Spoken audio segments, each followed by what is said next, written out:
Welcome back to Get Solutions. This is your Lokesh. So this is the third module in case of corporate financial reporting. So in this session, we are going to discuss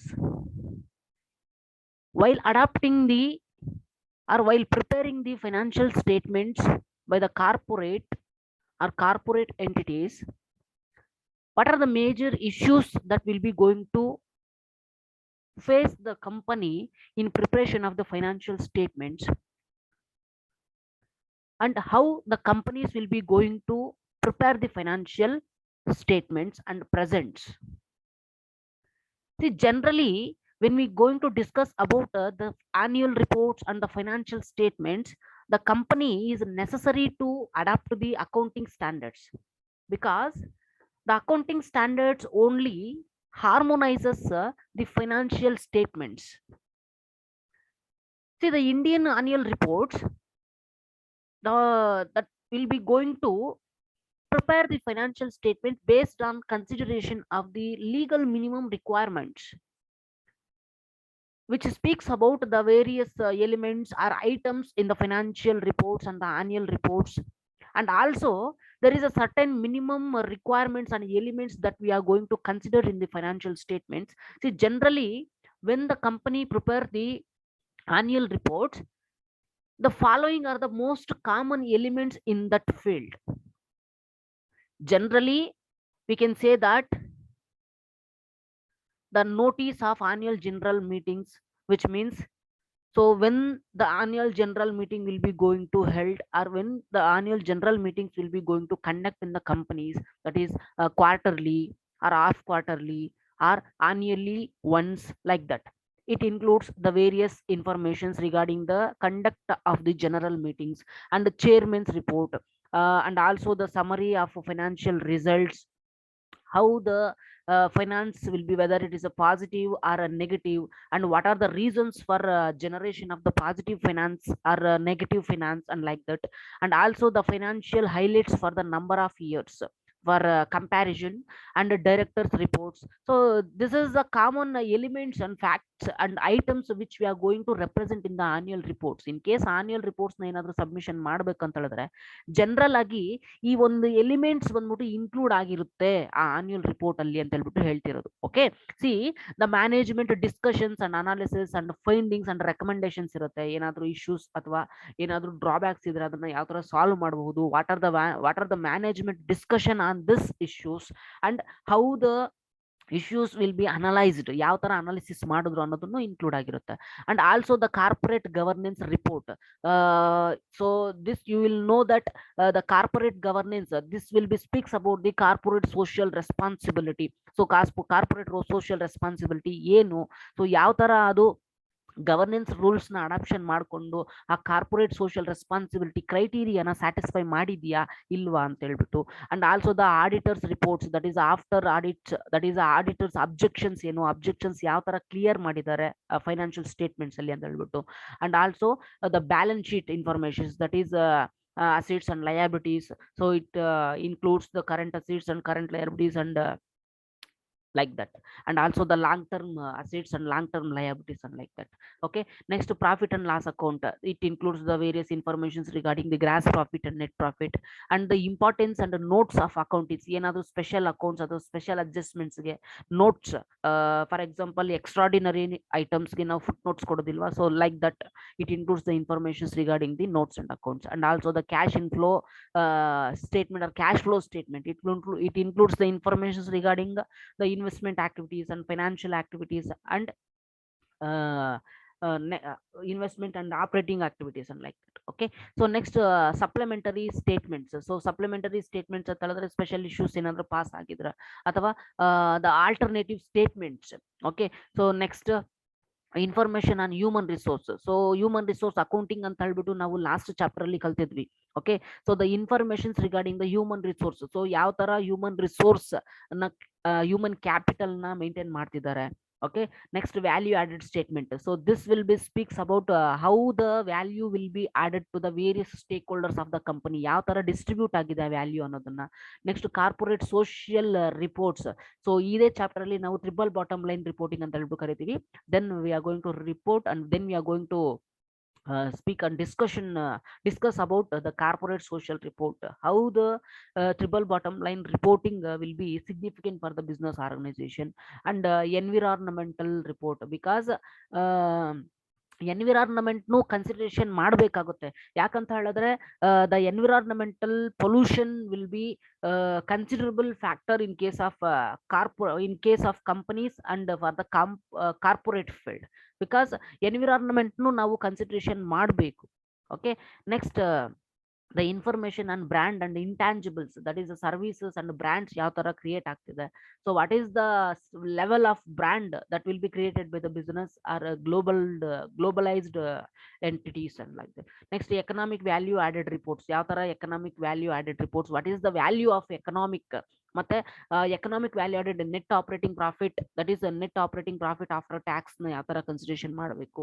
so cost of capital ಎಷ್ಟು ignore ಆಗಿದೆ to get the economic value added reports. Next, business responsibility report. So responsibility managers base ಮೇಲೆ ಯಾವ ತರ reports submission ಆಗಿದೆ.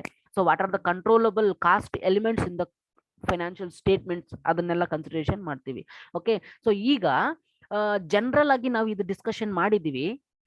Indian companies ಏನಾದ್ರು annual reports ನ prepare ಮಾಡಿದೆ ಅಂತ ಹೇಳಿದ್ರೆ ಅಥವಾ ಮಾಡಬೇಕು ಅಂತ ಹೇಳಿದ್ರೆ ದ ಕಾಮನ್ ಎಲಿಮೆಂಟ್ಸ್, ಸೊ ಈ ಎಲ್ಲಾ ಒಂದು ಐಟಮ್ಸ್ ನಾವು ಕನ್ಸಿಡರೇಷನ್ ಮಾಡಿ ಆನ್ಯುಯಲ್ ರಿಪೋರ್ಟ್ಸ್ ನ ಪ್ರಿಪೇರ್ ಮಾಡಬೇಕಾಗುತ್ತೆ. Okay, so this will gives the general idea annual reports ಅಲ್ಲಿ ಏನೇನೆಲ್ಲ ಐಟಮ್ಸ್ ಇನ್ಕ್ಲೂಡ್ ಆಗಿರುತ್ತೆ ಅನ್ನೋದನ್ನ ನಾವು ಈಗ ಡಿಸ್ಕಷನ್ ಮಾಡಿದೀವಿ. And the next concept, the major concept in this chapter, that is this is a 12 marks questions, very very very important. So that is the various issues and problems with special reference to published financial statements.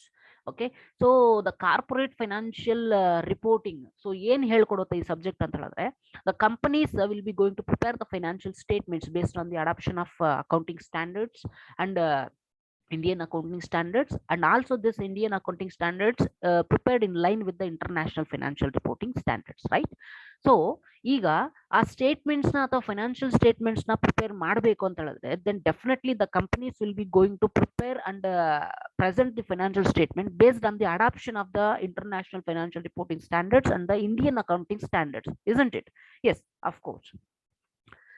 So when the company adapt the financial statement or prepare the financial statement based on the adoption of international financial reporting standards and Indian accounting standards, it will be going to face some of the issues.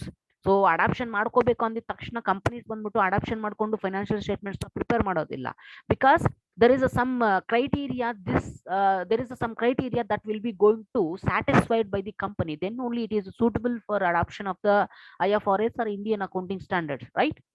So ಈಗ adoption ಮಾಡ್ಕೊಳ್ಳೋದ್ರಿಂದ ಅಥವಾ adoption ಮಾಡ್ಕೋಬೇಕು ಅಂತ ಹೇಳಿದ್ರೆ the companies are Indian companies faces the some of the issues. ಏನೇನ್ issues ನ face ಮಾಡುತ್ತೆ ಅಂತ ಹೇಳಿದ್ರೆ, ಒಂದು ಗ್ಲೋಬಲೈಸೇಷನ್ ಅನ್ನೋ ಕಾನ್ಸೆಪ್ಟ್ ನ ಅಥವಾ ಗ್ಲೋಬಲೈಸೇಷನ್ ಅನ್ನೋ ಒಂದು ಇಶ್ಯೂನ ಫೇಸ್ ಮಾಡುತ್ತೆ. Okay, so litre V will discuss one by one how these elements will be converted into issues for the Indian companies ಅಂತ ಹೇಳ್ಬಿಟ್ಟು ಡಿಸ್ಕಷನ್ ಮಾಡೋಣ. Next, influence of the management and external market pressures, these are the various issues that will be faced by the companies while preparing the financial statement. Okay, next, ಅಥವಾ publish ಮಾಡಬೇಕು ಅಂತ ಹೇಳಿದ್ರೆ financial statements ನ ಈ issues ನ face ಮಾಡುತ್ತೆ ಅಂತ. It is very very important for your 12 marks. Okay, next, the informational perspective of the financial statement, ಯಾವ ತರ ಕನ್ಸಿಡರೇಷನ್ ಮಾಡ್ತಾರೆ ಫೈನಾನ್ಷಿಯಲ್ ಸ್ಟೇಟ್ಮೆಂಟ್ಸ್ ಎಲಿಮೆಂಟ್ಸ್ ನ ಅಂತ ಹೇಳ್ಬಿಟ್ಟು. Next, the various debate about the financial performances ಬಗ್ಗೆ ಡಿಬೇಟ್ ಇದೆಯಂತೆ, ಅದು ಏನು ಅಂತ ಹೇಳ್ಬಿಟ್ಟು ನೋಡೋಣ. Next, advancement of the technology, this is a general issue. Technology upgradation ಆದಷ್ಟು ನಾವು ಎಕ್ಸ್ಪರ್ಟ್ನೆಸ್ ಅಥವಾ ಟ್ರೈನಿಂಗ್ಸ್ ನ ಕೊಡಬೇಕಾಗುತ್ತೆ, ಇಲ್ಲ ಅಂತ ಹೇಳಿದ್ರೆ ಪ್ರಾಪರ್ ಆಗಿ ನಾವು ಅಡಾಪ್ಟ್ ಮಾಡ್ಕೊಳ್ಳೋದಕ್ಕೆ ಅಥವಾ ಇಂಪ್ಲಿಮೆಂಟ್ ಮಾಡೋದಕ್ಕೆ ಸಾಧ್ಯ ಆಗೋದಿಲ್ಲ. Next, the development of the knowledge economy. So to implement the IFRS and to implement the Indian accounting standards properly, to consider these elements in the financial statement, that is the knowledge is a very important, right? So the rise of corporate governance ಒಂದು issue, because corporate social ರೆಸ್ಪಾನ್ಸಿಬಿಲಿಟಿನ follow ಮಾಡಲೇಬೇಕಾಗುತ್ತೆ. So this is comes under the corporate governance. So ethical rules ನ follow ಮಾಡಿಕೊಂಡು ಆ corporate governance ನಾವು adoption ಮಾಡ್ಕೋಬೇಕಾಗುತ್ತೆ. Next independence, we will discuss what is independence in case of preparation of the financial statement. So ಯಾರಿಗೆ ಅದು independence ಅಂದ್ರೆ discussion ಮಾಡೋಣ. And various frauds. So frauds ಆಗೋದು, this is a common element and common issue in case of every context. Okay, so let me discuss what are the issues faced by the companies in published financial statements and in preparation of the financial statement. Okay, one by one ಏನು ಅಂತ discussion ಮಾಡೋಣ. The first issue, that is the globalization. So already we have mentioned in the previous slide, that is globalization. ಏನಿದು globalization ಅಂತ ಹೇಳಿದ್ರೆ, see, this is the general thinking. So in case companies ಬಂದ್ಬಿಟ್ಟು ಏನಾದ್ರೂ financial statements ನ prepare ಮಾಡಬೇಕು ಅಂತ ಹೇಳಿದ್ರೆ, this will be going to adapt the Indian accounting standards. But already we know that this Indian accounting standards is prepared in line with the international financial reporting standards, right? ಯಾಕಂತ ಹೇಳಿದ್ರೆ harmonisation of the rules is a major concept. Harmonise ಮಾಡಬೇಕು ಅಂದ್ರೆ ಎಲ್ಲಾ ಕಂಪನೀಸ್ಗೆ comparison ಮಾಡೋದಕ್ಕೆ facilitate ಮಾಡಬೇಕು ಅಂತ ಹೇಳಿದ್ರೆ, the companies and the country companies will be going to prepare the statements based on the common rules and regulations, right? So ಹೀಗಾಗಿ generally accepted accounting principles ಜೊತೆಗೆ ನಾವು ಫೈನಾನ್ಷಿಯಲ್ ಸ್ಟೇಟ್ಮೆಂಟ್ಸ್ ನ ಪ್ರಿಪೇರ್ ಮಾಡಬೇಕಾಗುತ್ತೆ. ಆ ತರ ಪ್ರಿಪೇರ್ ಮಾಡಬೇಕು ಅಂತ ಹೇಳಿದ್ರೆ, ಕಂಪನಿ ಅಥವಾ ಫೈನಾನ್ಷಿಯಲ್ ಸ್ಟೇಟ್ಮೆಂಟ್ಸ್ ನ ಪ್ರಿಪೇರ್ ಮಾಡಬೇಕು ಅಂತ ಹೇಳಿದ್ರೆ, ಒಂದು ಇಶ್ಯೂ ಏನು ಅಂತ ಹೇಳಿದ್ರೆ, that is the first issue, globalisation. Generally accept ಆಗಬೇಕು ಫೈನಾನ್ಷಿಯಲ್ ಸ್ಟೇಟ್ಮೆಂಟ್ಸ್ ಅಲ್ವಾ. So if it is not accepted then it is difficult. Okay, so ನಾವೇ ಒಂದು ಸ್ಟೇಟ್ಮೆಂಟ್ಸ್ ನ ನಾವೇ ಒಂದು ರೂಲ್ಸ್ ಬೇಸ್ ಮೇಲೆ ಪ್ರಿಪೇರ್ ಮಾಡ್ತೀವಿ. ಓಕೆ, ಸೊ ಬೇರೊಂದು ಕಂಟ್ರಿನಲ್ಲಿ ಇನ್ನೊಂದು ತರ ರೂಲ್ಸ್ ನ ಅಡಾಪ್ಷನ್ ಮಾಡ್ಕೊಂಡು ಪ್ರಿಪೇರ್ ಮಾಡ್ತಾರೆ. So then the financial statements will be going to clash, right? ಯಾಕಂದ್ರೆ treatments of the elements in the financial statement is different from one country to another country. If the rules and regulations and accounting standards are different for the both the countries. If it is similar, then it is very easy, right? So ಹೀಗಾಗಿ ಬೇರೊಂದು ಕಂಪನಿಯಿಂದ foreign direct investment ನಮ್ಮ ಕಂಪನಿಗೆ direct ಆಗಿ inflow ಆಗ್ಬೇಕಂದ್ರೇನು ಈ statements ಬಂದು similar ಆಗಿರಬೇಕು. ಯಾಕಂತ ಹೇಳಿದ್ರೆ ಬೇರೊಂದು ಕಂಪನಿನಲ್ಲಿ ಏನಾದ್ರು ಇನ್ವೆಸ್ಟ್ಮೆಂಟ್ ಮಾಡ್ತಾರೆ ಅಂತ ಹೇಳಿದ್ರೆ, then definitely this situation will be helpful to them. If not, they will not going to invest in our country if the accounting standards and rules and regulations will be not benefited to them, right? Okay, so globalisation ಅಂತ ಹೇಳಿದ್ರೆ global ಆಗಿ accept ಮಾಡಬೇಕು ಅಂತ ಹೇಳ್ಬಿಟ್ಟು, that is debate about the who standard should be adopted. ಯಾವ standards ನಾವು adopt ಮಾಡ್ಕೋಬೇಕು ಅನ್ನೋದನ್ನ ಕರೆಕ್ಟ್ ಆಗಿ ನಾವು ತಿಳ್ಕೋಬೇಕು. ಸೊ ಇಲ್ಲ ಅಂತ ಹೇಳಿದ್ರೆ that will be major issue, that is who standards will be adopted. Okay, so ಇನ್ನೊಂದು ಏನು ಅಂತ ಹೇಳಿದ್ರೆ, ಕಂಪನೀಸ್ಗೆ ಫೈನಾನ್ಷಿಯಲ್ ಸ್ಟೇಟ್ಮೆಂಟ್ಸ್ ಬೆನಿಫಿಟ್ ಆಗಬೇಕು. Okay, so each and every country will be going to think in the same way. If the accounting standard is benefited to my company or our country, then definitely they will be going to adapt the accounting standards. ನಮ್ಮ ಕಂಟ್ರಿಗೆ benefit ಆಗದೆ ಬೇರೆ ಕಂಟ್ರಿಗೆ accounting standards adapt ಆಗುತ್ತೆ ಅಥವಾ benefit ಆಗುತ್ತೆ ಅಂತ ಹೇಳಿದ್ರೆ, definitely we are going to ignore, right? So ಹೀಗಾಗಿ globalisation, general acceptance is a major issue in case of preparation of the financial statements. That is ಯಾವ ಸ್ಟ್ಯಾಂಡರ್ಡ್ಸ್ ನಾವು ಅಡಾಪ್ಟ್ ಮಾಡ್ಕೋಬೇಕು ಅನ್ನೋದು.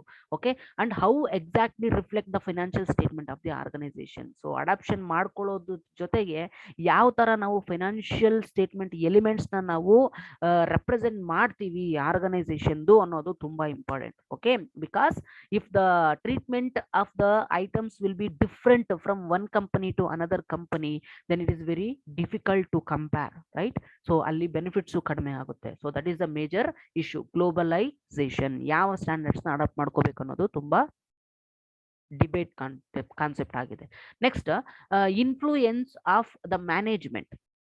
ಏನಿದು ಇನ್ಫ್ಲೂಯೆನ್ಸ್ ಆಫ್ ದಿ ಮ್ಯಾನೇಜ್ಮೆಂಟ್ ಅಂತ ಹೇಳಿದ್ರೆ, see, the management is a central to any discussion of the financial reports. So if any issues arised in the business organisation, they will be going to conduct the meetings. Okay, so interim meetings and like that. Okay, so in that meeting the various authorities will be going to discuss regarding the issues, and they will be going to panelize the discussions, and they will be going to recommends any suggestions, right? So ಈಗ ಅದಕ್ಕಾಗಿ ನಾವು management ನಾವು central authority ಅಂತ ಹೇಳ್ಬಿಟ್ಟು ಕರಿತೀವಿ. Okay, so management discussion ಜೊತೆಗೆ issues ನ solve ಮಾಡಬಹುದು. But when the authorities will not give the support for the financial statements, that is a major issue. Okay, so ಯಾವಾಗ ಅಂದ್ರೆ lack of support is the another issue. Okay, another issue ಅಂತ ಹೇಳ್ಬಿಟ್ಟು ನಾವು ಹೇಳಬಹುದು. that is the lack of support from the financial statement preparers. ಯಾರು financial statements ನ prepare ಮಾಡ್ತಾರೋ ಅವರಿಂದ ನಮಗೆ ಏನಾದ್ರೂ ಸಪೋರ್ಟ್ ಸಿಗ್ಲಿಲ್ಲ ಅಂತ ಹೇಳಿದ್ರೆ ಅದು ಅಷ್ಟೇ ಫೈನಾನ್ಷಿಯಲ್ ಸ್ಟೇಟ್ಮೆಂಟ್ಸ್ ನ ಪ್ರಿಪೇರ್ ಮಾಡೋದಕ್ಕೆ ಒಂದು ಇಶ್ಯೂ ಆಗುತ್ತೆ ಅಂತ ಹೇಳ್ಬಿಟ್ಟು ಹೇಳ್ತೀವಿ. That is lack of support from the financial statements preparers or financial statement preparers may impact on the management decisions. ಅವ್ರು ಸಪೋರ್ಟ್ ಮಾಡಿಲ್ಲ ಅಂತ ಹೇಳಿದ್ರೆ ಫೈನಾನ್ಷಿಯಲ್ ಸ್ಟೇಟ್ಮೆಂಟ್ ಪ್ರಿಪರೇಷನ್ ಅಲ್ಲಿ ಅದು ಅಥವಾ ಮ್ಯಾನೇಜ್ಮೆಂಟ್ ಡಿಸಿಷನ್ಗೆ ಅದು ಎಫೆಕ್ಟ್ ಆಗುತ್ತೆ ಅಥವಾ ಡ್ರಾಬ್ಯಾಕ್ ಆಗುತ್ತೆ ಅಂತ ಹೇಳ್ಬಿಟ್ಟು ಹೇಳಬಹುದು. ಓಕೆ, ಸೊ ನೆಕ್ಸ್ಟ್ ಬಂದ್ಬಿಟ್ಟು external market pressures. This is a very danger. Okay, so ಈ ಪ್ರೆಷರ್ ಅಂದ್ರೆ ರೆಕಮೆಂಡೇಶನ್ಸ್. ಓಕೆ, ಸೊ ಏನು ಕ್ವಾಲಿಫೈಡ್ ಇಲ್ಲ ಅಂತ ಹೇಳಿದ್ರೇನು certain pressures and certain leaders pressures ಇಂದ ನಾವು ಅವ್ರನ್ನ ಜಾಯಿನ್ ಮಾಡ್ಕೊಳ್ತೀವಿ. ಸೊ ಈಗ ಜಾಯಿನ್ ಮಾಡ್ಕೊಂಡ್ರೆ then they are not qualified that then they are not qualified in performing the work what the company will be going to allocate the work, right? so ಈಗ ಆ ತರ pressures ಇಂದ ಅಥವಾ pressure ಇಂದ ನಾವು recommendation base ಮೇಲೆ ನಾವು adoption ಏನಾದ್ರು ಮಾಡ್ಕೊಂಡಿದ್ದೆ ಆದ್ರೆ ಅವ್ರು ಕರೆಕ್ಟ್ ಆಗಿ ವರ್ಕ್ ಮಾಡಬೇಕು. ಕರೆಕ್ಟ್ ಆಗಿ ವರ್ಕ್ ಮಾಡದೇ ಇರೋದಕ್ಕೆ ಕಾರಣ ಏನಂತ ಹೇಳಿದ್ರೆ ಅವರು ಅಷ್ಟು ಎಕ್ಸ್ಪರ್ಟೈಸ್ ಇರೋದಿಲ್ಲ, ಕ್ವಾಲಿಫೈಡ್ ಇರೋದಿಲ್ಲ. ಓಕೆ, ಸೊ ಹೀಗಾಗಿ ಫೈನಾನ್ಷಿಯಲ್ ಸ್ಟೇಟ್ಮೆಂಟ್ ನ ಪ್ರಿಪೇರ್ ಮಾಡಬೇಕು ಅಂತ ಹೇಳಿದ್ರೆ then this will be major drawback and danger situation. Okay, so ಇದರಿಂದ ಏನಾಗುತ್ತೆ ಅಂತ ಹೇಳಿದ್ರೆ the result of extreme disclosure and earnings of the management. So statement ನ ರಾಂಗ್ ಆಗಿ ಪ್ರಿಪೇರ್ ಮಾಡಿದ್ದು ಅಲ್ಲದೆ ಈ ಸರ್ಟೆನ್ ಲೀಡರ್ಸ್ ಅಥವಾ ಮಾರ್ಕೆಟ್ ಪ್ರೆಷರ್ಸ್ ಅಥವಾ ಎಕ್ಸ್ಟರ್ನಲ್ ಮಾರ್ಕೆಟ್ ಪ್ರೆಷರ್ಸ್ ಏನಂತ ಹೇಳಿದ್ರೆ ಎಕ್ಸಾಕ್ಟ್ ಆಗಿ ಡಿಸ್ಕ್ಲೋಸ್ ಮಾಡಿ ಏನ್ ಅರ್ನಿಂಗ್ಸ್ ಇದೆ ಅಂತ ಹೇಳ್ಬಿಟ್ಟು. ಸೊ ಡಿಸ್ಕ್ಲೋಸ್ ಮಾಡಿದ್ರೆ then it will be wrong because already it is already the statement is falsificated by the some other person. Okay, because of market pressure ನಾವು ರಾಂಗ್ ಆಗಿ ನಾವು ಡಿಸ್ಕ್ಲೋಸ್ ಮಾಡೋದಕ್ಕೆ ಆಗೋದಿಲ್ಲ. Okay, so the informations will be going to mislead to some extent about the entity's performance na correct agi mention madak agadiಲ್ಲ. Okay, so this performance and the entity's financial performance will be mislead to some extent ಅಂತ ಹೇಳಿ ಹೇಳ್ಬಹುದು, mislead ಆಗಬಹುದು disclosures ಏನಾದ್ರು ಮಾಡಿದ್ರೆ. So therefore the market or external market pressure is also one of the issue ಅಂತ ಹೇಳ್ಬಿಟ್ಟು ನಾವು ಹೇಳಬಹುದು. Next, the informational perspective of the financial statement ಅಂದ್ರೆ ಯಾವ ತರ ಫೈನಾನ್ಷಿಯಲ್ ಸ್ಟೇಟ್ಮೆಂಟ್ಸ್ ಇನ್ಫಾರ್ಮೇಶನ್ಸ್ ನ ಕನ್ಸಿಡರೇಷನ್ ಮಾಡ್ತೀವಿ, that is based on the perspective of the financial statement preparers ಅಂತ ಹೇಳ್ಬಿಟ್ಟು. ಸೊ ಈಗ the stock of knowledge and the knowledge is the very important, right? That is, see, the knowledge should be articulated not only by the professional accounting bodies but also the accounting information users. ಈಗ auditors ಬಂದ್ಬಿಟ್ಟು audit ಮಾಡ್ತಾರೆ ಅಲ್ವಾ, so ಎಲ್ಲರೂ audit ಮಾಡೋದಕ್ಕಾಗೋದಿಲ್ಲ because the knowledge is must and skill and training is must for the auditors for auditing the financial statement. So ಹೀಗಾಗಿ financial statements ನ prepare ಮಾಡುತ್ತೆ ಅಂತ ಹೇಳಿದ್ರೆ company, that will be going to or that will be helpful for the various stakeholders, lenders ಆಗಿರಬಹುದು ಅಥವಾ capital providers ಆಗಿರಬಹುದು ಅಥವಾ various accounting financial statement users ಆಗಿರಬಹುದು. Okay, debtors and creditors and government. So ಅವ್ರಿಗೆ ಅರ್ಥ ಆಗಬೇಕು ಅಂತ ಹೇಳಿದ್ರೆ they also need to or they also need the knowledge how to analyse the financial statements. ಅದು ಒಂದೊಂದು ಇಶ್ಯೂ. ಓಕೆ, ಈಗ ನನ್ನ ಕಂಪನಿನಲ್ಲಿ ಏನೋ ಒಂದು ಸ್ಟೇಟ್ಮೆಂಟ್ಸ್ ನ ಪ್ರಿಪೇರ್ ಮಾಡಿ ನಾನು ಪ್ರೆಸೆಂಟ್ ಮಾಡಿದ್ದೀನಿ ಅಂತ ಹೇಳಿದ್ರೆ the stake holders and financial statement users, ಯಾರು ಫೈನಾನ್ಷಿಯಲ್ ಸ್ಟೇಟ್ಮೆಂಟ್ಸ್ ಬೇಸ್ ಮೇಲೆ ಇನ್ವೆಸ್ಟ್ಮೆಂಟ್ ಮಾಡ್ತಾರೋ, ಯಾರಿಗೆ ಅದು ಅವಶ್ಯಕತೆ ಇದೆಯೋ ಅವ್ರಿಗೂ ಅರ್ಥ ಆಗ್ಬೇಕು ಯಾವ ತರ ಫೈನಾನ್ಷಿಯಲ್ ಸ್ಟೇಟ್ಮೆಂಟ್ಸ್ ನ ಪ್ರಿಪೇರ್ ಮಾಡ್ತೀವಿ ಅಂತ. ಬಟ್ ಕೆಲವೊಬ್ಬರಿಗೆ ಅರ್ಥ ಆಗೋದಿಲ್ಲ ಅದು ಯಾವ ತರ ಫೈನಾನ್ಷಿಯಲ್ ಸ್ಟೇಟ್ಮೆಂಟ್ಸ್ ನ ಪ್ರೆಸೆಂಟ್ ಮಾಡಿದ್ದಾರೆ, ಪ್ರಿಪೇರ್ ಮಾಡಿದ್ದಾರೆ ಅನ್ನೋದು. Okay, that is the major issue. Okay, so ಹೀಗಾಗಿ ಫೈನಾನ್ಷಿಯಲ್ ಸ್ಟೇಟ್ಮೆಂಟ್ಸ್ ಪ್ರಿಪರೇಷನ್ ಅಲ್ಲಿ ಪ್ರೆಸೆಂಟ್ ಮಾಡೋದ್ರಲ್ಲಿ ಅಥವಾ ಪಬ್ಲಿಷ್ ಮಾಡೋದ್ರಲ್ಲಿ ಇಶ್ಯೂನ ಫೇಸ್ ಮಾಡ್ತಿದೆ ಇಂಡಿಯನ್ ಕಂಪನೀಸ್ ಅಂತ ಹೇಳ್ಬಿಟ್ಟು ಹೇಳ್ಬಹುದು. That is information perspective of the financial statements.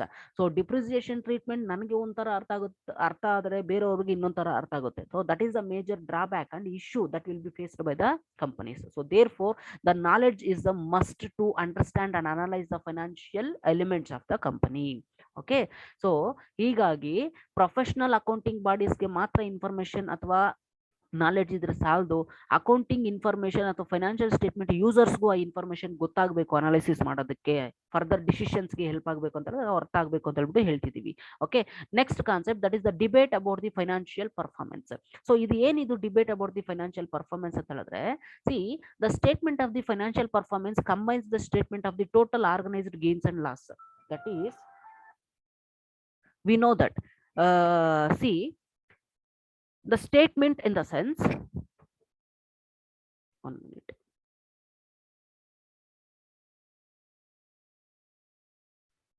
See, the statement of the financial performance combines the statement of the total organized, that is organization gains and losses, that is which means which recognizes the gains and losses ಅಂತ ಹೇಳಿದ್ರೆ, ಈಗ financial statement ನ ನಾವು present ಮಾಡಿದೀವಿ ಅಂತ ಹೇಳಿದ್ರೆ it includes the net profits. So net profit ಎಷ್ಟು ಬಂದಿದೆ ಅಂತ ಹೇಳ್ಬಿಟ್ಟು ನಮ್ಗೆ ಗೊತ್ತಾಗುತ್ತೆ. So here when we talk about the financial performance, ಈ ಒಂದು ಫೈನಾನ್ಷಿಯಲ್ ಪರ್ಫಾರ್ಮೆನ್ಸ್ ನಮಗೆ ಏನ್ ರೆಪ್ರೆಸೆಂಟ್ ಮಾಡುತ್ತೆ ಅಂತ ಹೇಳಿದ್ರೆ, it will be speaks about the entire gains and losses of the business organisation. ಇದು ಗೇನ್ಸ್ ಮತ್ತೆ ಲಾಸಸ್ ಏನ್ ಬಂದಿದೆ ಬಿಸ್ನೆಸ್ ಆರ್ಗನೈಸೇಷನ್ ಅಲ್ಲಿ ರೆಕಗ್ನೈಸ್ ಮಾಡುತ್ತೆ. Okay, and also the profit and the loss account which shows the gross profit and net profit. So ಈಗ ಈ debate ಏನು ಅಂತ ಹೇಳಿದ್ರೆ ಫೈನಾನ್ಷಿಯಲ್ ಪರ್ಫಾರ್ಮೆನ್ಸ್ ಬಗ್ಗೆ, that is there is a question regarding the performance. Performance is takes a different meaning, right? So whether ಈ performance ಅನ್ನೋದು just focusing on the financial performance will really indicate the enterprise overall performance ಅನ್ನುತ್ತಾ ಅಂತ ಹೇಳ್ಬಿಟ್ಟು ನಾವು ಇಲ್ಲಿ debate ನಡೀತಿದೆ ಅಂತ ಹೇಳ್ಬಿಟ್ಟು, ಅದು ಇನ್ನು ಇವಾಗವರೆಗೂ ಡಿಬೇಟ್ ಇದೆ ಅಂತ ಹೇಳ್ಬಿಟ್ಟು ಹೇಳ್ತೀವಿ. ಓಕೆ, ಸೊ ಅಂದ್ರೆ ಫೈನಾನ್ಷಿಯಲ್ ಪರ್ಫಾರ್ಮೆನ್ಸ್ ಬಂದ್ಬಿಟ್ಟು ಗೇನ್ಸ್ ಮತ್ತೆ ಲಾಸಸ್ ಮತ್ತೆ ಪ್ರಾಫಿಟ್ ಅಂಡ್ ಲಾಸಸ್ ನ ಕನ್ಸಿಡರೇಷನ್ ಮಾಡುತ್ತೆ. ಬಟ್ ಆಕ್ಚುಲ್ ಆಗಿ ಈ financial performance, the word performance ಅನ್ನೋದು ಬಿಸ್ನೆಸ್ ಆರ್ಗನೈಸೇಷನ್ ಅಲ್ಲಿ ಎಕ್ಸಾಕ್ಟ್ ಆಗಿ ಅಥವಾ ರಿಯಲ್ ಆಗಿ ನಮ್ಮ ಎಂಟರ್ಪ್ರೈಸ್ ಓವರ್ ಆಲ್ ಅಥವಾ business organisation overall performance disclose ಮಾಡುತ್ತಾ ಇಲ್ವಾ ಅನ್ನೋದು ಡಿಬೇಟ್ ಕಾನ್ಸೆಪ್ಟ್ ಆಗಿದೆ. So that is one of the further issue. Okay, so ಯಾಕಂತ ಹೇಳಿದ್ರೆ ಇನ್ ಕೇಸ್ ಆಫ್ ಪರ್ಫಾರ್ಮೆನ್ಸ್ ಅಲ್ಲಿ ನಾವು ಪರ್ಫಾರ್ಮೆನ್ಸ್ ಮೆಷರ್ಸ್ ಅಥವಾ ಪರ್ಫಾರ್ಮೆನ್ಸ್ ನ ನಾವು ಮೆಷರ್ ಮಾಡ್ಬೇಕಂತ ಹೇಳಿದ್ರೆ there is a some methods, that is a financial measures and non financial measures ಅಲ್ವಾ? ಸೊ ಆ ಫೈನಾನ್ಷಿಯಲ್ ಮೆಷರ್ಸ್ ಮತ್ತೆ ನಾನ್ ಫೈನಾನ್ಷಿಯಲ್ ಮೆಷರ್ಸ್ ಎರಡನ್ನೂ ಕನ್ಸಿಡರೇಷನ್ ಮಾಡಿ ಎಂಟರ್ಪ್ರೈಸ್ ಓವರ್ ಆಲ್ ಪರ್ಫಾರ್ಮೆನ್ಸಸ್ ನ ಫೈನಾನ್ಷಿಯಲ್ ಪರ್ಫಾರ್ಮೆನ್ಸ್ ಬಂದ್ಬಿಟ್ಟು ಮೆಷರ್ ಮಾಡೋದಕ್ಕೆ ಸಾಧ್ಯನಾ ಅಂತ ಹೇಳ್ಬಿಟ್ಟು ಇನ್ನೊಂದು debate concept, that is a issue ಅಂತ ಹೇಳ್ಬಿಟ್ಟು ನಾವು ಹೇಳಬಹುದು. ಓಕೆ, ನೆಕ್ಸ್ಟ್ ಬಂದ್ಬಿಟ್ಟು that is advance in technologies. So ಏನಿದು ಅಡ್ವಾನ್ಸ್ ಇನ್ ಟೆಕ್ನಾಲಜಿ ಅಂತ ಹೇಳಿದ್ರೆ that you know. So technology advance ಆದಷ್ಟು ನಾವು ಯಾವ ತರ ಅಡಾಪ್ಟ್ ಮಾಡ್ಕೊಳ್ತೀವಿ ಬಿಸ್ನೆಸ್ ಆರ್ಗನೈಸೇಷನ್ ಆಗಿ ಅಥವಾ ಆರ್ಗನೈಸೇಷನ್ ಅಲ್ಲಿ ಯಾವ ತರ ಅಡಾಪ್ಷನ್ ಮಾಡ್ಕೊಳ್ತೀವಿ. ನೆಕ್ಸ್ಟ್ ದ ನಾಲೆಡ್ಜ್ ಇಲ್ಲ ಅಂತ ಹೇಳಿದ್ರೆ ಹೊಸ ಟೆಕ್ನಾಲಜೀಸ್ ಬಗ್ಗೆ they need to be train, right? So skills ಮತ್ತೆ ಟ್ರೈನಿಂಗ್ಸ್ ಡೆವಲಪ್ಮೆಂಟ್ ಮಾಡ್ತಾ ಇರಬೇಕು ಅಥವಾ ನಾವು ಸ್ಕಿಲ್ಸ್ ಮತ್ತೆ ಟ್ರೈನಿಂಗ್ಸ್ ನ ಕೊಡ್ತಾ ಇರಬೇಕು. Okay, that is advancement in the technology. Advancement in the technology ಅಂತ ಹೇಳ್ಬಿಟ್ಟು ನಾವು ಹೇಳ್ತೀವಿ. ಟೆಕ್ನಾಲಜಿ ಅಡಾಪ್ಷನ್ ಆಗ್ತಾ ಇದ್ದಷ್ಟು ನಾವು ಕಾಸ್ಟು ಇನ್ಕರ್ ಆಗುತ್ತೆ, ಹ್ಯೂಜ್ ಕಾಸ್ಟ್ ಇನ್ವೆಸ್ಟ್ಮೆಂಟ್ ಮಾಡಬೇಕಾಗುತ್ತೆ, ಸಡನ್ ಆಗಿ ಅಡಾಪ್ಟ್ ಮಾಡ್ಕೋಬೇಕು, ಮತ್ತೆ ಟೆಕ್ನೋ ಹೌ ಬಗ್ಗೆ ನಮ್ಗೆ ಗೊತ್ತಿರಬೇಕು. This is the one of the issue. Okay, ಯಾಕಂದ್ರೆ ವರ್ಷನ್ಸ್ ಚೇಂಜ್ ಆಗ್ತಾ ಇದ್ದಷ್ಟು ನಮ್ಗೆ ಸ್ಕಿಲ್ಸ್ ಮತ್ತೆ ಟ್ರೈನಿಂಗ್ಸ್ ಕೊಡ್ತಾ ಇರಬೇಕು. That is one of the issue. Proper ಆಗಿ ಹಿಸ್ಟಾರಿಕಲ್ ಇವೆಂಟ್ಸ್ ಮತ್ತೆ ಹಿಸ್ಟಾರಿಕಲ್ ಅಥವಾ ಟ್ರೆಡಿಷನಲ್ ಬೇಸ್ಡ್ ಇನ್ಫಾರ್ಮೇಶನ್ಸ್ಗೆ ಎಲ್ಲ sometimes it is not suitable, right? So ಹಾಗಾಗಿ ನಾವು ಟೆಕ್ನಾಲಜೀಸ್ ನ ಅಡಾಪ್ಷನ್ ಮಾಡ್ಕೋಬೇಕು ಅಥವಾ ಚೇಂಜಸ್ ಆಗ್ತಾನೆ ಇರುತ್ತೆ according to the recent version and recent scenario. That is the major issue ಅಂತ ಹೇಳ್ಬಿಟ್ಟು ನಾವು ಹೇಳಬಹುದು. ಓಕೆ, ನೆಕ್ಸ್ಟ್ ಬಂದ್ಬಿಟ್ಟು the development of the knowledge economy. So the development of the knowledge economy in the sense, see here, the past 200 years neoclassical ಮತ್ತೆ classical economists, F W tailor ಅಥವಾ scientific management theories, so ಇದ್ರಲ್ಲೆಲ್ಲ ನಾವು ಮತ್ತೆ bureaucracy theory, so ಇದ್ರಲ್ಲೆಲ್ಲ ನಾವು ನೋಡ್ಬೇಕಾಗಿರೋದು ಏನಂತ ಹೇಳಿದ್ರೆ ಈ ಒಂದು author's they will B find the only the two factors of production, ಒಂದು ಲೇಬರ್ ಮತ್ತೆ ಇನ್ನೊಂದು ಕ್ಯಾಪಿಟಲ್ ಬಂದ್ಬಿಟ್ಟು ಮೇಜರ್ ಆಗಿ ಐಡೆಂಟಿಫೈ ಮಾಡಿದ್ದಾರೆ ಕ್ಲಾಸಿಕಲ್ ಮತ್ತೆ ನಿಯೋ ಕ್ಲಾಸಿಕಲ್ ಥಿಯರೀಸ್ ನಲ್ಲಿ. ಓಕೆ, ಅಂದ್ರೆ ಫ್ಯಾಕ್ಟರ್ಸ್ ಆಫ್ ಪ್ರೊಡಕ್ಷನ್ ಅಲ್ಲಿ ದ ಮೇಜರ್ ಫ್ಯಾಕ್ಟರ್ಸ್ ಯಾವುದು ಅಫೆಕ್ಟ್ ಆಗುತ್ತೆ ಅಂತ ಹೇಳಿದ್ರೆ ಒಂದು ಲೇಬರ್ ಮತ್ತೆ capital. But we have the major other factors, right? So money, machines and men, like that. Okay, so ಇದು ಅಷ್ಟೇ ನಮಗೆ ಫ್ಯಾಕ್ಟರ್ಸ್ ಆಫ್ ಪ್ರೊಡಕ್ಷನ್ಗೆ ಬೇಕೇ ಬೇಕಾಗುತ್ತೆ ಅಂತ ಹೇಳ್ಬಿಟ್ಟು ಹೇಳ್ತೀವಿ.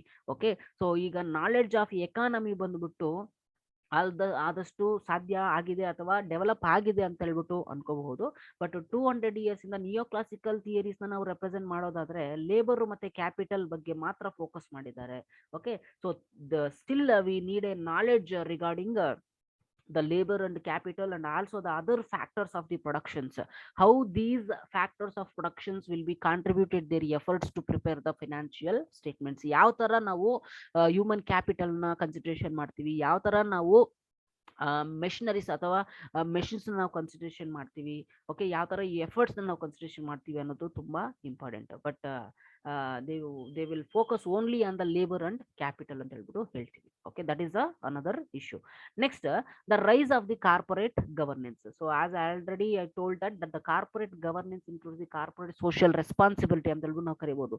It is an important to view the financial statement in the context of the corporate governance. So ethics subjects ಅಲ್ಲೆಲ್ಲ corporate governance ಬಂದ್ಬಿಟ್ಟು ಯಾವ್ಯಾವ ತರ ಎಥಿಕಲ್ ರೂಲ್ಸ್ ನ ಫಾಲೋ ಮಾಡಬೇಕು, ಯಾವ ತರ ಕಾರ್ಪೊರೇಟ್ ಸೋಷಿಯಲ್ ರೆಸ್ಪಾನ್ಸಿಬಿಲಿಟಿ ಕಂಪನಿಗೆ ಅಡಾಪ್ಟ್ ಆಗುತ್ತೆ ಅಥವಾ ಸೂಟಬಲ್ ಆಗುತ್ತೆ, ಯಾವ ತರ ಅದು ಆ ಕ್ರೈಟೀರಿಯಾನ ಸಾಲ್ವ್ ಮಾಡಬೇಕು, ಯಾವ ತರ ಆ ಕ್ರೈಟೀರಿಯಾನ ಅಡಾಪ್ಟ್ ಮಾಡ್ಕೋಬೇಕು ಅನ್ನೋದನ್ನ ನಾವು ಕಲ್ತಿರ್ತೀವಿ ಅಲ್ವಾ.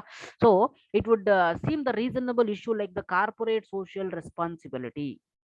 ಓಕೆ, ಸೊ ಸ್ಪಾನ್ಸರ್ಸ್ ಮಾಡೋದಾಗ್ಲಿ ಅಥವಾ ಇನ್ಫ್ರಾಸ್ಟ್ರಕ್ಚರ್ ಡೆವಲಪ್ಮೆಂಟ್ಗೆ ಅಥವಾ ಹೆಲ್ಪ್ ಮಾಡೋದಾಗ್ಲಿ ಅಥವಾ corporate social responsibility is a criteria in case of a company as per the rules and regulations ಅಂತ ಹೇಳ್ಬಿಟ್ಟು ನಾವು ಹೇಳ್ಬಹುದು. And the environmental accounting should be viewed in terms of the corporate governance. Environment pollute ಆಗದೇ ಇರೋ ರೀತಿನಲ್ಲಿ ಯಾವ ತರ ನಾವು ಸ್ಟ್ಯಾಂಡರ್ಡ್ಸ್ ನ ಅಡಾಪ್ಟ್ ಮಾಡ್ಕೋಬೇಕು, ಮಿನಿಮಮ್ ರಿಕ್ವೈರ್ಮೆಂಟ್ ಸ್ಟ್ಯಾಂಡರ್ಡ್ಸ್ ಏನು ಅದನ್ನ ನಾವು ಪ್ರಾಪರ್ ಆಗಿ ಅಡಾಪ್ಟ್ ಮಾಡ್ಕೋಬೇಕು. Okay, but some of the companies will not spend on the corporate or some of the companies will not spend as a corporate social responsibility. Falsification ಮಾಡೋದು ನಾವು, even though the company is not spend towards 2% and like that, they will mention we are spending and we are sponsoring for the corporate social responsibility. ಈ ತರ ಫಾಲ್ಸಿಫಿಕೇಶನ್ ಮಾಡೋದು ಮತ್ತೆ environmental rules ನ violate ಮಾಡೋದು, so ಇದೆಲ್ಲ issues ಇದೆ. Okay, so that is the major issues in case of published and preparation of the financial statement ಅಂತ ಹೇಳ್ಬಿಟ್ಟು ನಾವು ಹೇಳ್ಬಹುದು. Okay, so next that is independence. So ಯಾವ್ದ್ರ ಬಗ್ಗೆ independence? This is not about the 1947. Okay, so independence ಅಂತ ಹೇಳಿದ್ರೆ this is the quality of the external audit. ಇವಾಗ ಆಡಿಟರ್ಸ್ಗೆ ನಾವು ಆಡಿಟ್ ಮಾಡಬೇಕು ಅಂತ ಹೇಳಿದ್ರೆ they will definitely mention the objections in case of the financial statement. In case ಏನಾದರೂ falsification ಅಂತ ಮಾಡಿದ್ರೆ definitely they will going to identify, right? So however the auditors have the frequently been criticized for their perceived lack of independence. So definite ಆಗಿ organisation ಅಲ್ಲಿ audit ಮಾಡ್ತಿದೀವಿ, okay, so ಏನ್ objections ಏನಾದರೂ ಹಾಕಿದ್ರೆ definitely they treatment on the auditor and treatment on behalf of the person is different, right? ಯಾಕಂತ ಹೇಳಿದ್ರೆ ನಿಜ ಹೇಳಿದ್ರೆ ಸಿಚುವೇಶನ್ ಅಥವಾ ನಿಜ ಹೇಳಿದ್ರೆ ಈಗಿನ ಕಾಲದಲ್ಲಿ ಒಪ್ಪೋದಿಲ್ಲ, ಅಥವಾ ನಿಜ ಹೇಳಿದ್ರೆ we are enemies for that, right? So ಹೀಗಾಗಿ ಏನ್ ಅಬ್ಜೆಕ್ಷನ್ಸ್ ಇದೆ ಅದು ಪ್ರಾಪರ್ ಆಗಿ ಕೊಡಬೇಕು ಅಂತ ಹೇಳಿದ್ರೆ most of the persons and most of the authorities will be going to criticised, right? Trueness ಆಗಿ ಇರೋದು ಈಗ ತುಂಬಾ ತಪ್ಪು ಅಂತ ಹೇಳ್ಬಿಟ್ಟು ಈ ಒಂದು ಸ್ಟೇಟ್ಮೆಂಟ್ಸ್ ಅಲ್ಲಿಂದ ನಾವು ತಿಳ್ಕೊಬಹುದು. Okay, see the auditors have frequently been criticised for their perceived lack of independence. Independence ಇರೋದಿಲ್ಲ. ಓಕೆ, ಸೊ ಇಂಡಿಪೆಂಡೆನ್ಸ್ ಆಗಿ ಬಿಟ್ರೆ ಅಥವಾ ಇಂಡಿಪೆಂಡೆನ್ಸ್ ಆಗಿ ಇದ್ರೆ they will mention the exact false which is carried out by the business organizations. Okay, so ಆ ಒಂದು situation ಅಲ್ಲಿ independence ಇರೋದಿಲ್ಲ, ಕ್ರಿಟಿಸೈಸ್ ಮಾಡ್ತಾರೆ ಅಥವಾ ಪ್ರೆಷರ್ ಇರುತ್ತೆ ಅಂತ ಹೇಳ್ಬಿಟ್ಟು ನಾವು ಹೇಳಬಹುದು. ಓಕೆ, ನೆಕ್ಸ್ಟ್ ಬಂದ್ಬಿಟ್ಟು fraud. This is a common issue in case of all the context. That is fraudulent financial statements are of the great concern not only to the corporate world but also the accounting professions. So fraudulence and falsifications ಏನಾದ್ರೂ ಇರೋದು. So ಏನಕ್ಕೆ ಅಂತ ಹೇಳಿದ್ರೆ tax ಇಂದ ತಪ್ಪಿಸ್ಕೊಳ್ಳೋದಕ್ಕೆ ಫಾಲ್ಸಿಫಿಕೇಶನ್ಸ್, so errors ನ conduct ಮಾಡೋದು, loop holes ನ ತಿಳ್ಕೊಂಡು. ಓಕೆ, ಸೊ ಅದು ಒಂದು ಇಶ್ಯೂ ಅಂತ ಹೇಳ್ಬಿಟ್ಟು ಹೇಳ್ಬಹುದು. Okay, so these are the various issues in case of published financial statements. Okay, so next class we are going to discuss the triple bottom line reporting.